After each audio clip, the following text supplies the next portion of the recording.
अगर मान लीजिए कि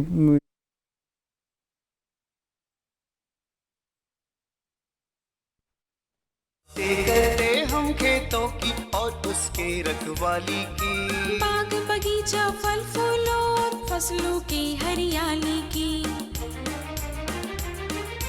हम बीजों की बातें करते उत्तम जल संसाधन की, हम तकनीकी बातें करते फसलों के उत्पादन की। हर किसान का सपना सच हो जीवन सुखद बनाने को, गाँव-गाँव के हर आंगन का प्यारा सा ये दर्शन। कृषि दर्शन, कृषि दर्शन, कृषि दर्शन, कृषि दर्शन, कृषि दर्शन, कृषि दर्शन, कृषि दर्शन, कृषि दर्शन। कहते हैं कि रुकावटें आती है सफलता की राह में, ये कौन नहीं जानता। फिर भी वो मंजिल पा ही लेता है जो कभी हार नहीं मानता। जी हाँ, हमारे झारखंड के किसान भाई बहनों में यही एक गुण है जो कि वो हर मौसम में खेतों में डटे रहते हैं और काम करते रहते हैं ताकि उन्हें खेती किसानी में उचित मूल्य प्राप्त हो सके। कार्यक्रम की शुरुआत हो चुकी है और आप अच्छी तरह से जानते हैं कि हम आपके लिए हर बार कुछ न कुछ नया लेकर आते हैं। तो आइए सबसे पहले हम देखते हैं कृषि समाचार। नमस्कार, कृषि समाचार में आपका स्वागत है। मैं हूं श्वेता। आइए देखते हैं आज कृषि समाचार में क्या है खास। बागवानी खेती के लिए किसान ले सकते हैं MIDH योजना से लाभ। सुरक्षित फल तोड़ाई के लिए बेड़ों की 60 महिलाओं को दिया गया कृषि टूल किट। मड़ुआ के बेहतर उत्पादन के लिए लगाएं उन्नत प्रभेद A404। अब समाचार विस्तार से। राज्य में बागवानी विकास को बढ़ावा देने के लिए MIDH योजना चलाई जा रही है। इस योजना के तहत राज्य के किसान बागवानी खेती के लिए अनुदान पर विभिन्न अवयवों की स्थापना कर सकते हैं।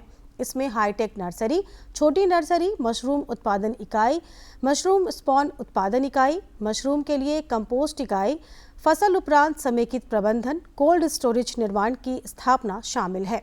इसमें लाभ लेने के लिए राज्य बागवानी मिशन कार्यालय से संपर्क कर सकते हैं। पिछले दिनों रांची जिला के बेड़ो प्रखंड में 60 महिलाओं को आधुनिक कृषि टूल किट दिया गया। इस टूल किट वितरण कार्यक्रम में स्वयं सहायता समूह और लैंप से जुड़ी महिलाएं शामिल थीं। पारंपरिक तरीके से आम, इमली, मड़ुआ सहित अन्य फलों की तुड़ाई में फल जमीन पर गिरते हैं जिससे उनकी गुणवत्ता खराब होती है। इसके अलावा वृक्षों की टहनियां भी क्षतिग्रस्त होते हैं, लेकिन इस आधुनिक कृषि टूल किट से फल और वृक्ष दोनों सुरक्षित रहेंगे। किसान भाइयों, टमाटर फसल में सबसे अधिक फल छेदक कीट लगने का खतरा रहता है। इस कीट के नियंत्रण के लिए नीम सीड, करनाल या निमेरिन या अचूक दवा का उपयोग करें। झारखंड के लिए ये मड़ुआ के रूप में लगभग आपका कुछ वेराइटियां हैं जिसमें A404 है, RAU8 है और आपका VL 149 है, बिरसा मड़ुआ 1 है और GPU 28 है, GPU 48 है, GPU 67 है। वेराइटी जो है BM2 है, BM3 है। ये अच्छी वेराइटियां हैं जिसका उपज लगभग 20 से लेकर के आपका 27-28 कुंटल तक प्रति हेक्टेयर उपज जाता है और ये अच्छे क्वालिटी की प्रभेद है। किसान भाइयों, यदि मड़ुआ की खेती करनी हो और सिंचाई की व्यवस्था हो तो बिचड़ा के लिए नर्सरी में बीज बो दें। इसके 3 से 4 सप्ताह बाद खेत में इसकी रोपाई करें। मड़ुआ के बेहतर उत्पादन के लिए उन्नत प्रभेदों के चयन के संबंध में आइए जानते हैं कृषि विशेषज्ञ से। एक फल छेदक कीट होता है जो चना में भी लगता है और टमाटर में भी। ये फल छेदक कीट टमाटर के फल को छेद करके गुद्दा को खा जाते हैं। इस कीट के नियंत्रण के लिए नीम निर्मित दवा, नीम सीड, करनाल या निमेरिन या अचूक दवा 1 लीटर प्रति हेक्टेयर की दल से घोल बनाकर फसल पर छिड़काव करें।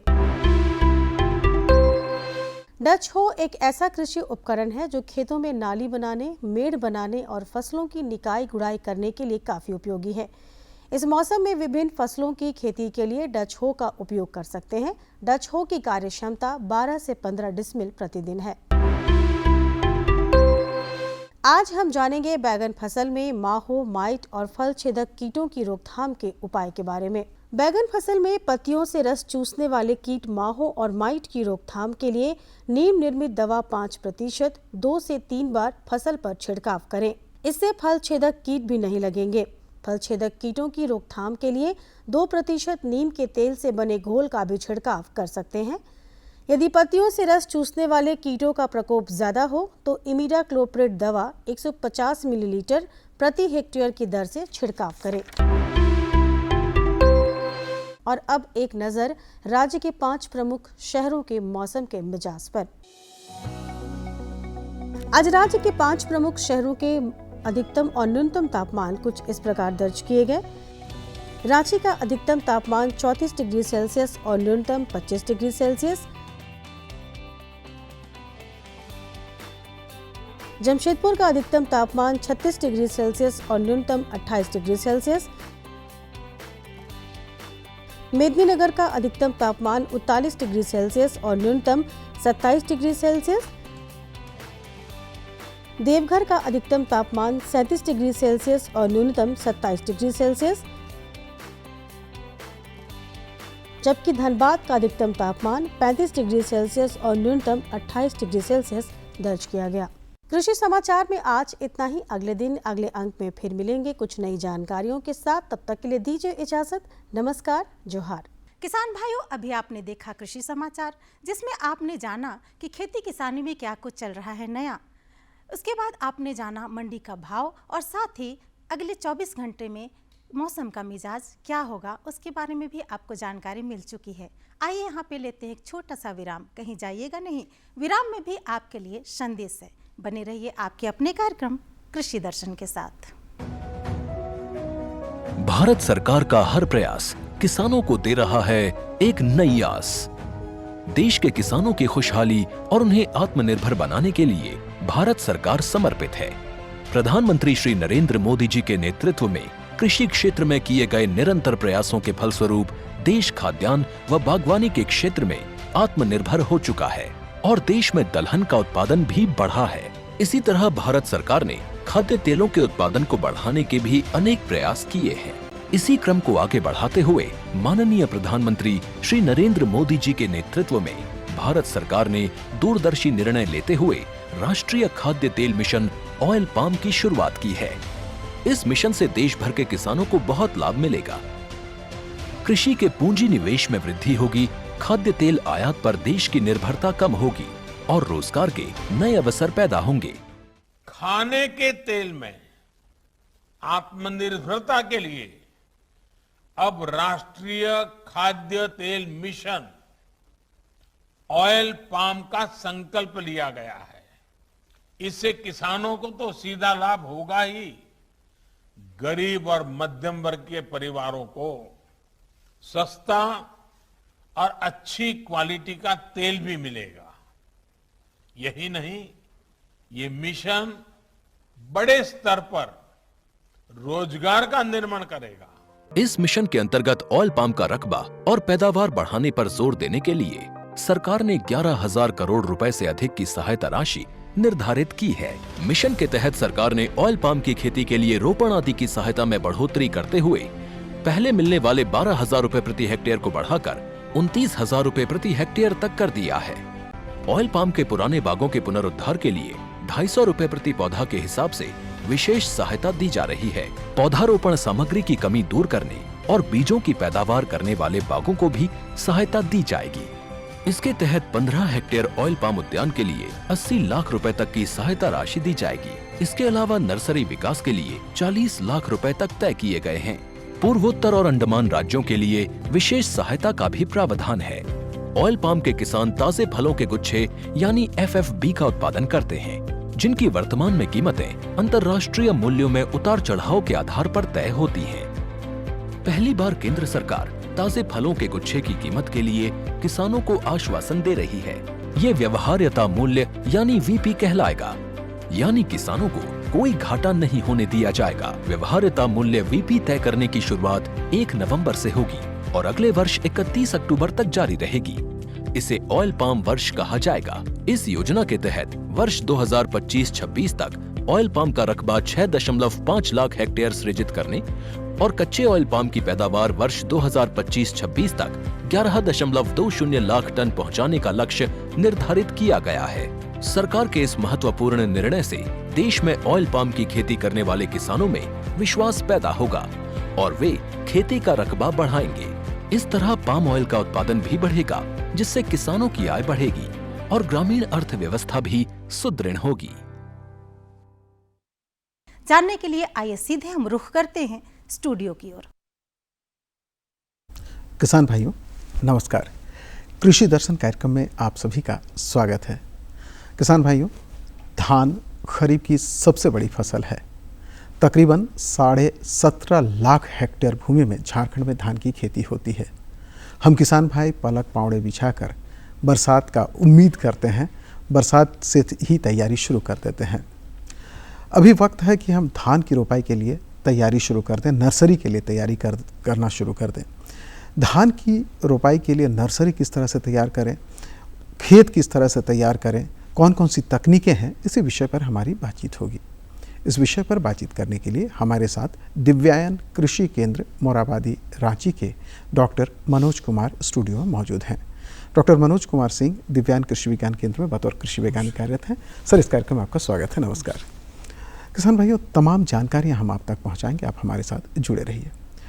डॉक्टर साहब, जब हम धान की फसल की खेती की बात करते हैं तो अभी जून का जो महीना चल रहा है अभी तकरीबन समाप्ति की ओर है, बहुत लंबा समय निकल गया है, बारिश भी बहुत अच्छी नहीं हुई है इस वक्त।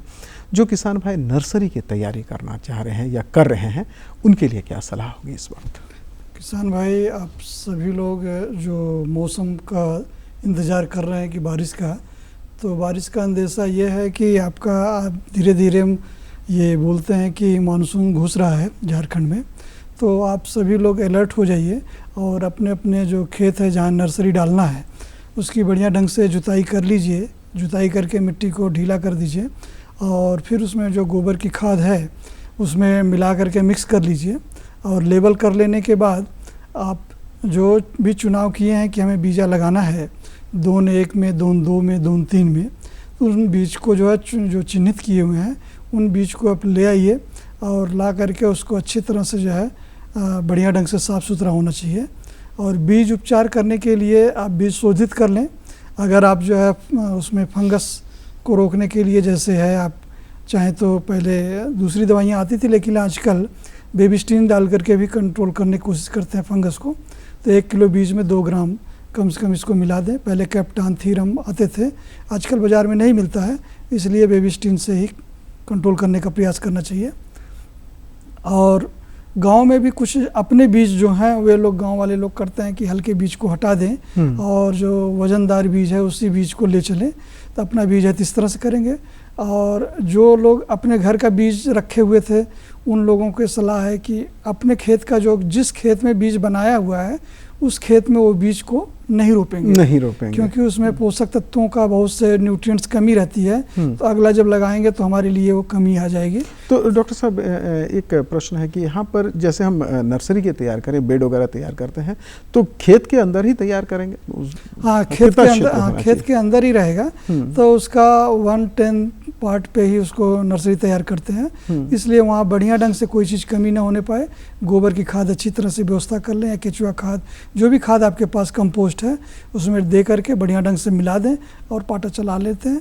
और फिर 2 तरह से नर्सरी डाला जाता है, एक तो है सूखा विधि और दूसरा जो है ये लेवा विधि बोलते हैं, गीला वाला।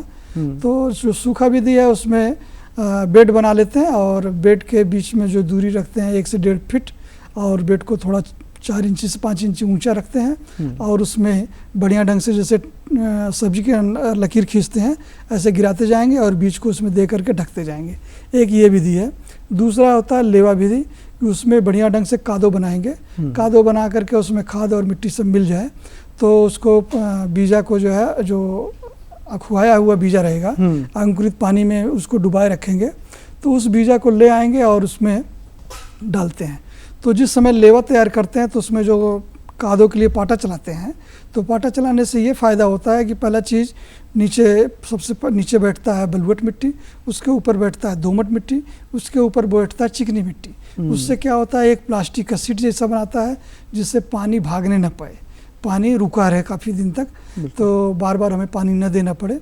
तो इसलिए उसको कादो बना करके पाटा लगाते हैं और फिर जो है ये जो कादो बना रहता है उसी में ही अंकुरित खुआया हुआ दाना को डालने की कोशिश करते हैं, और जिससे क्या होता है कि उस बीज के ऊपर भी मिट्टी का हल्का एक लेयर आ जाए, तो जिससे क्या होगा कि उसमें नमी बनी रहेगी और उसमें अधेरापन बना रहेगा, जल्दी अंकुरित होगा पौधा और वह जो है विग्रस होगा। तो कौन सी विधि बतौर वैज्ञानिक आप किसान भाइयों को सलाह दें कि इस विधि से करें या अपनी सुविधा के अनुसार करना चाहिए? जहाँ पर पानी है वहाँ तो लेवा विधि ले जाते हैं, जहाँ पानी है ही नहीं तो वहाँ पर जो है आपका सूखा विधि ले जाते हैं। तो जिनके पास पानी एकदम नहीं है सूखा विधि से चलेंगे, जिनके पास बगल में पानी है लेवा करने लायक तो उसको बढ़िया से कादो बना करके उसमें देंगे, तो ये बीज जो है अंकुरित होकर के निकल आएगा जी।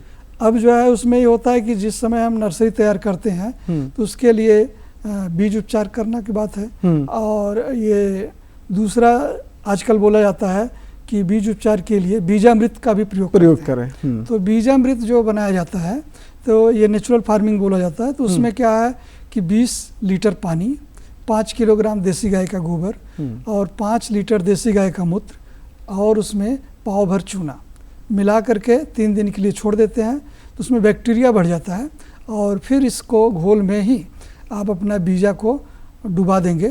तो जब पानी खूब सोख लेता है तब उसको छाया में रख देते हैं। तो उससे क्या होता है बीजा में जो न्यूट्रिएंट्स की कमी रही या हार्मोनल इफेक्ट जो है वहाँ पे जो हम लोग बाहर से देते थे एस्टोबैक्टर पीएसबी, तो बैक्टीरिया का काम भी हमारा बीजामृत करने लगता है। तो इससे हमारा अंकुरित बीजा वह जो है आपको बढ़िया ढंग से निकल आता है जी। तो जो किसान भाई वेवस्टिन से करना चाहते हैं वो करें, लेकिन ये भी एक बहुत बेहतर उपाय है बीज को ये करने का। ये तो बात हो गई कि आप नर्सरी की तैयारी कैसे करें, दोनों तरीके आपने बहुत अच्छी तरह से बताए। डॉक्टर साहब, नर्सरी की तैयारी के साथ साथ खेत की भी तैयारी बहुत ज़रूरी है। खेत की तैयारी में क्या क्या सावधानियाँ रखें किसान भाई से? खेत की तैयारी में खेत को तो अभी पूरी तरह से पानी अब गिरना शुरू हो जाएगा, 2-3 दिन से पानी चालू हो जाएगा। तो उस समय मेड़ की बढ़िया ढंग से दुरुस्त कर लेना चाहिए, कहीं लीकेज हो उसको दुरुस्त कर लें, और खेत को कोशिश करना चाहिए कि हमारा लेवल खेत हो जाए। जो भी खेत में गोबर की खाद लाए थे वो चीज़ हम लोग ले आएँ, और प्रयास ये करना चाहिए कि आपको कहीं भी अगर मिलता है हरी खाद के रूप में सनई या ढैंचा, तो आप लगभग 20 किलोग्राम प्रति हेक्टेयर की दर से सनई ले लीजिए या ढैंचा ले लीजिए, खेत में डाल दीजिए। तो उससे क्या होता है कि अभी जो लोग डाल दिए हैं तो ठीक है, नहीं डाले हैं तो अभी उनके हाथ में टाइम है, कुछ 1 महीना टाइम रहेगा। तो उसमें ये बीजा ये सनई या ढैंचा का लगभग जो है कुछ ऊंचाई तक आएगा 30 दिन 35 दिन में। फिर उसको जब धान की तैयारी हमारा नर्सरी हो जाएगा तो इसको 10 दिन पहले ही पलटाई करके इसको जो है सड़ा देंगे। सड़ा देने से क्या है कि मिट्टी में केचुए की संख्या बढ़ जाएगी, मिट्टी का गठन जो था वह बढ़िया अच्छा हो जाएगा, मिट्टी ढीला हो जाएगा, मिट्टी का रंग बदल जाएगा, वायुमंडल से नाइट्रोजन लेकर के जो जमीन में दिया है तो हमारा यूरिया देने की अलग से जरूरत नहीं पड़ेगा, पूरी तरह प्रकृति पर आधारित हो जाएगी। प्रकृति पर आधारित हो जाएगा। एक बार अगर टेस्ट मिल जाएगा लोगों को कि हमें हरी खाद के रूप में सनई या ढैंचा ले है तो बार बार वो खोजेंगे, उनको ये मन में विश्वास हो जाएगा। बिल्कुल। बीज जो आपने अभी बात की, बीज ये करने का, उपचार करने का, ये सारी बातें, लेकिन बीज के चुनाव में भी बहुत ध्यान देना चाहिए। किसान भाई अगर बीज की प्रजाति की बात करें तो किस तरह की प्रजातियों को चुनना चाहिए? हाँ, बीज की प्रजाति है और बीज का चुनाव की जो एक बात बताए तो उसमें बीज कितना लगता है जी। तो जैसे डायरेक्ट सीडेड करते हैं तो वहाँ पे छीटा मारते हैं तो 80 किलो, हल्के पीछे जाते हैं तो 60 किलो, ट्रेडिशनल में जाते हैं तो 40 किलो, और अगर बासमती ग्रुप पतला दाना लगाते हैं तो 30 किलो, हाइब्रिड लगाते हैं तो 15 से 18 किलो, और सीरी विधि से चलते हैं तो हम 5 किलो में कहते हैं कि पूरा निपट जाएगा। तो बीजा को ये ध्यान रख करके उसी हिसाब से जिस माध्यम से चलना चाहते हैं उतना बीजा की व्यवस्था करेंगे, और बीजा का जो व्यवस्था लेंगे तो या तो कृषि विश्वविद्यालय, बिरसा कृषि विश्वविद्यालय, या अपने ज़िले का जो कृषि विज्ञान केंद्र है वहाँ से, या तो NSC से, या विश्वसनीय दुकान से आप संपर्क करेंगे कि बीजा जो है हम वहाँ से ले आएँ। और बीजा मतलब प्रभेद की जो बात कर रहे हैं, प्रभेद के लिए है कि आपका टाण में क्या लगाएंगे और दोन में क्या लगाएंगे। तो आपका दोन एक में जो भी लगाते हैं नर्सरी उसको डालते हैं तो लंबी अवधि का रहता है, लगभग 135 से 145 दिन का जो है। तो उसमें जो है आपका पानी काफ़ी दिन लेता है। तो जैसे जो है स्वर्णा मंसूरी है, सांभा मंसूरी है, जिसको BPT 5204 MTU 7029 बोलते हैं, या हाइब्रिड में वो कुछ कंपनी का है तो उनको भी आप ले सकते हैं। तो साथ ही साथ जो दूसरी भी वेराइटियाँ हैं उनको भी ध्यान में रखेंगे। मतलब कि हमें स्वर्णा मंसूरी, सांभा मंसूरी इन सबको लेना चाहिए। दोन दो जो होता है आपका, दोन दो में आपको जो है 115 से लेकर के 125 दिन 20 दिन का ही धान लिया जाना चाहिए। तो उसमें जैसे अभिषेक था पहले जो है, आजकल ये MTU 1010 चलता है, और दूसरा CR 320 धान है, नवीन है, IR 64 था, IR 36 था, तो कनक था, और ये जो है ये साकेत 4 था, अलग अलग पहले की भी वेराइटियाँ थी। तो जो भी 115 से लेकर के 125 दिन के रहेगा उसको इस 2 नंबर 2 पे ले आएंगे। 2 नंबर आपका 3 में वहाँ पर कम अवधि की धान लगाने की कोशिश करते हैं, जिससे कि हमें जल्दी से पक कर के तैयार हो सकता है। तो आप जो है कुछ जो है हजारीबाग की अपलैंड की राइस रिसर्च इंस्टीट्यूट की वेराइटी हैं, जैसे जो है बंदना है, कलिंगा है, या बिरसा विकास धान है, तो इन सबको भी लेने की कोशिश करना चाहिए, जो हमें 105 से लेकर के 115 दिन में तैयार हो जाए। तो इन सबको ध्यान में रखना चाहिए।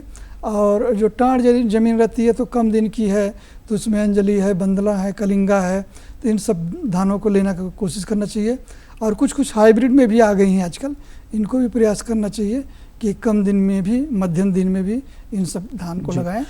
डॉक्टर साहब, जो हम धान की नर्सरी की बात कर रहे हैं, तो एक बहुत महत्वपूर्ण प्रश्न अक्सर हमने ये देखा है कि नर्सरी लगा दिए किसान भाई, बारिश समय पर नहीं हो पाई, लगा नहीं पाए, तो कुछ वैकल्पिक कुछ और किया जा सकता है क्या करना चाहिए ताकि किसानों को नुकसान भी कम हो और सही समय पर रुपाई हो जाए, या फिर देर हो तो क्या करना चाहिए? देखिए, इससे बचने के लिए उपाय है कि स्कैटर्ड में नर्सरी डालना चाहिए। मतलब हम एक ही दिन सारा खेत का नर्सरी न गिराएं, अलग अलग समय में, अलग अलग समय में गिराएं। मान लीजिए कि पानी बरसात लेट हुआ तो हमारा थोड़ा ही नुकसान हुआ, तो हम एक ही दिन अगर सब नर्सरी गिरा देंगे तो हमारा बर्बाद हो जाएगा। इसलिए दिमाग में रख लें कि हमें 5-5, 10-10 दिन का अंतर दे करके हमको तैयार करना चाहिए। ये स्कैटर्ड नर्सरी बोलते हैं। दूसरा होता है अगर पानी नहीं गिरता है, ऐसी स्थिति में आजकल एक नया प्रचलन आ गया है DSR मेथड जी, तो जिसको बोलते हैं डायरेक्ट सीडेड जो है। तो खेत की जैसे जुताई करते हैं गेहूं का, तो वैसे ही खेत तैयार करेंगे, मिट्टी भुरभुरा करेंगे, मिट्टी जुताई करेंगे, गोबर खाद सब कुछ मिलाएंगे, और आजकल मशीन आ गया है, उस मशीन में डाल देते हैं और वो खरखरा करके पूरा बीजा लाइन से गिरा देता है। और जब पानी धीरे धीरे गिरना शुरू होगा तो वह अंकुरित होना शुरू हो जाएगा। तो उसी समय आप उसमें खरपतवार को रोकने के लिए कोई दवाई भी चला देंगे, पेंडीमेथिलिन, और अगर पौधा बढ़ गया तो उसके बाद हम कोनोवीडर चलाएंगे जो है वहाँ पे। तो हमें जो है हमारा रुपाई का खर्चा बचेगा, हमारा जो झंझट था ये बचेगा। तो आजकल तो ऐसा भी कहने लगे हैं कि अगर हमारे पास 5 एकड़ ज़मीन है तो कम से कम हम आधा जो है हिस्सा DSR से डाल करके खाली हो जाए, और जो आधा बचता है हम इस विधि से चलने की कोशिश करेंगे। बिल्कुल। तो जो नर्सरी हम तैयार करेंगे अमूमन कितने दिनों के बाद हम उसे रुपाई के लिए ले जाएंगे? देखिए, रुपाई के लिए सबसे बेस्ट होता है कि धान जो है लगभग 12 दिन का सबसे अच्छा मानते हैं श्री विधि में, लेकिन 12 दिन का नर्सरी ले जाना लगाना बहुत कठिन है। तो इसी कारण से उसका हर कंपोनेंट सेट नहीं हो पाता है जी। तो इसलिए 12 दिन कहना तो आसान है, लेकिन उसको नर्सरी तैयार करना, प्लास्टिक नर्सरी तैयार करना, डेपोंग विधि से तैयार करना, और फिर उसको लगाना, तो अभी डाल देंगे। लेकिन अगर देर होगा तो कोशिश करेंगे कि हम उसकी जो ऊपर की मुंडी है उसको हंसुआ से काट देंगे, तो उसमें फिर साइड से ब्रांच निकलने का चांसेस ज़्यादा रहता है। तो आप अच्छा सोच करके इसको चले, जिससे कि आप जो है अच्छा ही होगा। और अभी नर्सरी लगाने का टाइम आ ही गया है, तो इस बार लगभग शुक्र शनिवार से पानी चालू हो जाएगा।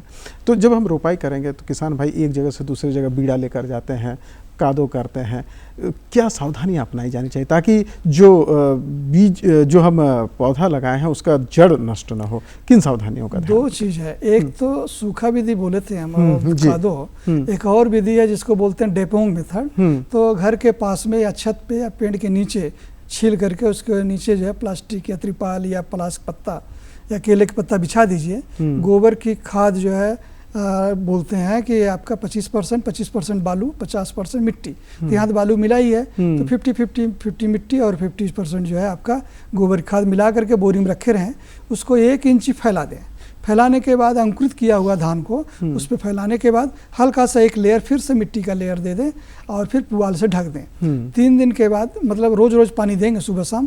3 दिन के बाद पुआल को वहाँ से हटाएंगे। पुआल ढकने का मतलब नमी बना रहे और ये जो है आपका चिड़िया उड़िया नुकसान न करें और वो अंकुरित हो जाएगा तो वो अपना जो है धीरे से पुआल को हटा देंगे और चारों तरफ पानी भर देंगे। ये डेपोंग मेथड आपको 10 दिन चाहिए 10 दिन में तैयार, 5 दिन में चाहिए तो 5 दिन में तैयार। तो इसमें उखाड़ने की झंझट खत्म, केवल उठाएंगे तो जैसे बर्फी जैसा उखड़ जाएगा और उसको चाकू लगा के काट दीजिए, मोड़ करके साइकिल स्टैंड में रखिए, लेके पहुंच जाइए खेत में जो है। तो इसमें जो धान हम उखाड़ते हैं तो उसमें जड़ टूटता है तो पौधों में स्ट्रेस आता है और हम उसको पौधे को ये बंडल को फेंकते हैं तो वो पौधा खेत में जब लगाते हैं तो देखते हैं एक हफ्ता पीला हो जाता है जी। तो लेकिन ये डेपोंग मेथड से जाएंगे तो उसमें मिट्टी लगा रहेगा उसका, तो पौधा वहाँ मरेगा नहीं, वो पौधा जिस तरह से रहेगा हरा भरा रहेगा जी। क्या सुझाव देना चाहेंगे किसान भाइयों को? सुझाव यही है कि आप हिम्मत के साथ जो है अच्छे से तैयारी करिए और आप जो है उसमें प्रयास करिए कि अच्छा बीजा रहना चाहिए और आप निश्चित रूप से सफल होंगे। बिल्कुल, आप पूरी हिम्मत के साथ निश्चित रूप से सफलता मिलेगी। आपकी खेती बहुत अच्छी होगी, फसल लहलाएगी। इसी उम्मीद के साथ कृषि दर्शन की पूरी टीम को फिलहाल दीजिए इजाज़त। अगले कार्यक्रम में आपसे फिर होगी मुलाकात। डॉक्टर साहब, आपका बहुत बहुत धन्यवाद। नमस्कार।